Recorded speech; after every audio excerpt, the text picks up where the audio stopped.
Good afternoon, ladies and gentlemen.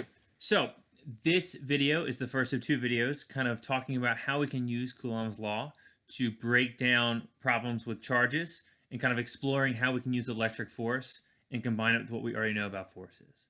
Okay, so the Google Doc for this is on Canvas, so if you don't mind opening that up, that will be the best way for you to take notes on this.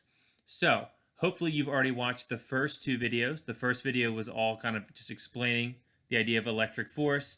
The idea basically that if you take particles that are charged, that means they either have more electrons and protons or fewer electrons and protons, and you basically put them near each other, they're going to exert a force on each other.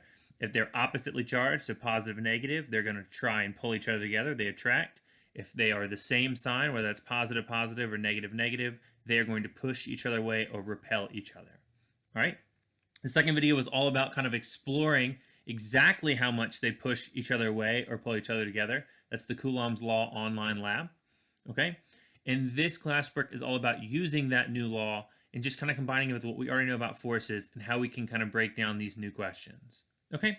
So, the first thing we do, just kind of looking at a sheet, and this video is only going to talk about the first page. I'm going to make a second video to talk about the second page. So, for the first question, I have three charges all in a line, okay? And they're all charged, so they're going to apply forces to each other, okay? Looking at this line, Q1 is positive 90 microcoulomb. Micro means 10 to the negative 6. Q2, negative 20 microcoulomb. And then Q3 is negative 50 microcoulomb. All right? Now, what we want to do is that the two parts of this question, the first one is we want to figure out what the net force and direction of the net force is for charge 2. And then the second part of the question is I want to find the net force and the direction of the net force for charge 3. Okay? Now, the first thing I want you to do, please, ladies and gentlemen, is just like any other force question, you're going to draw an FBD. Now, the best way to do that is to once again just think about what is pulling things together, what's pushing things apart. In this case, for this question, you only have to worry about electric force. So, I would like you, please, to take about, 90 seconds, and I want you to draw the FBD for Q2 and the FBD for Q3. So if you could, just kind of pause the video for a sec, draw it however you need to, and then unpause it, and we'll talk about what it looks like.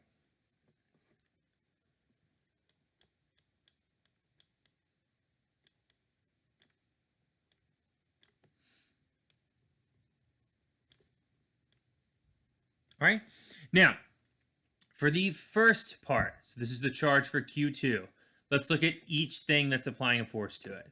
So looking at the force that Q1 applies to Q2, these are oppositely charged, which means they're trying to pull each other together.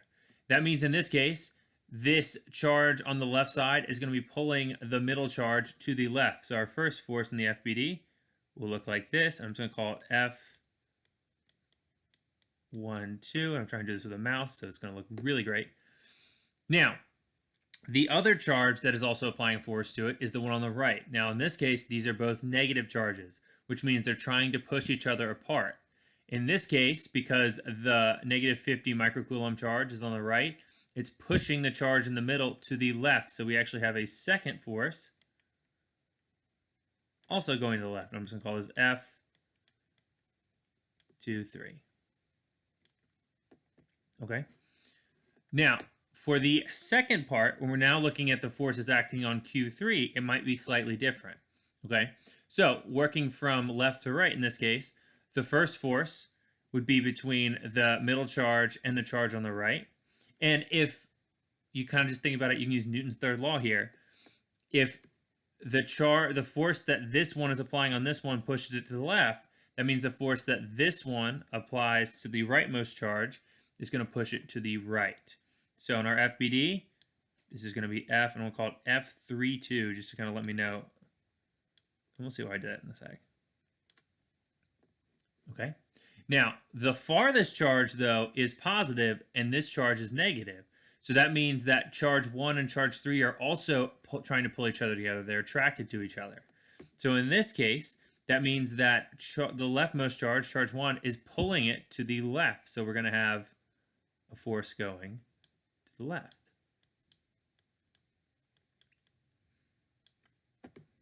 All right.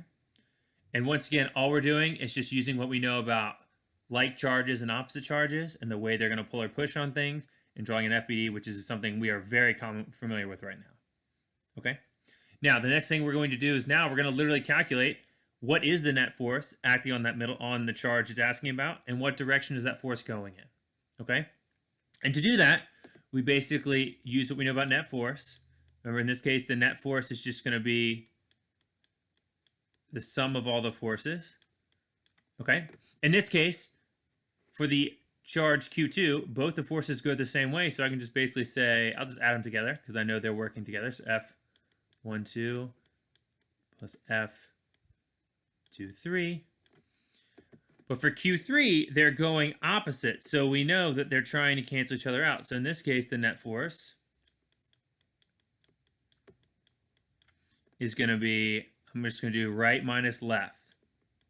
And we'll kind of find out what that looks like in a sec. 1, 3. Okay.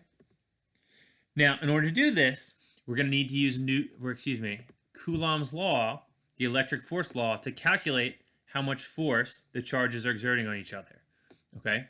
And to do this, remember, if you've gone through and looked at the Coulomb's law lab, we saw that Coulomb's law is just equal to the charge of the first one times the charge of the second one times this thing we call Coulomb's constant, which is 8.99 times 10 to the 9th. And then you divide everything by the distance between the objects, which is represented by an R for, there's a calculus reason for that, squared. Okay? Now, when you go through and calculate this, because in a second, I'm going to stop talking and I'm going to give you the next 4.5, 5 minutes, or however long you need to, because you can just pause the video to calculate it. Okay? But remember, you're going to put in the charges. So in this case, for let's say we look at F between the force between the first charge and the second charge, Q1 would be the charge of the first object. So that would be 90 microcoulombs, which is the same thing as saying 90 times 10 to the negative 6, times the charge of the second one, which is going to be negative 20 microcoulomb. And actually, just to make our lives easier, put an absolute value. Put all this up top in an absolute value, because the signs will get kind of annoying to deal with. And honestly, you can just pay attention and use your brain, and you can figure out if it's pulling left or pulling right. Okay? So you're going to use this formula right here to calculate the electric force between the pair of particles, figure out the net force, figure out the direction. All right? So try it out. I want you to pause the video if you can. Take about, honestly, take as long as you need. And then I'm going to actually explain how to break down this first question. Okay? So at this point, pause the video and get rocking and rolling.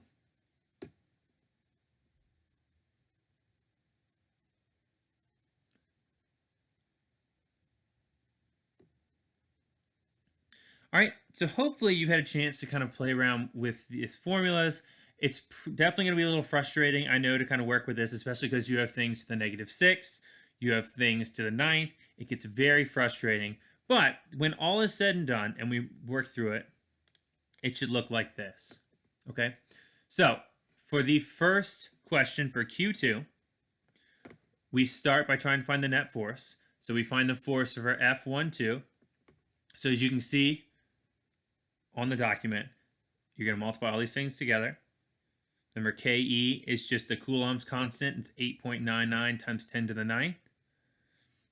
You multiply all this together, divided by the distance between them squared. In this case, these are 0.5 meters away from each other. And when you do that, you get that the force between Q1 and Q2 is 64.73 newtons, which is actually a fair amount of force for these things. And it's pulling it to the left. That's why I drew that little arrow, just to kind of symbolize it's pulling left. Now we do the exact same thing for the forces between Q2 and Q3. Once again, we calculate it. The charge, it's 10 to the negative 6, just because I'm turning microcoulomb into normal coulombs. Plug it into the calculator. You'll get that the force between 2 and 3 is 35.96 newtons to the left as well. All right. So I know the force between this pair. I know the force between this pair. To find the net force, I just add them together. So the total net force for this first question, the total net force on Q2 is 100.69 newtons to the left. Okay? And all we're doing, literally, pretty much most of this question is all force stuff we've talked about all year. The only thing that's slightly different now is we're just using a new rule to calculate how much force is acting on something. Okay? Now we can do the same thing for the second question. So if you weren't really sure how to do this question, feel free to look this over, pause the video, and try and work out part B and see if you can do that on your own. Okay? But for the next question, what I want you to do is the same thing. We just look at the net force. We said that, remember we talked about the idea that because these things are opposing each other, this time we just said the right force minus the left force. Okay?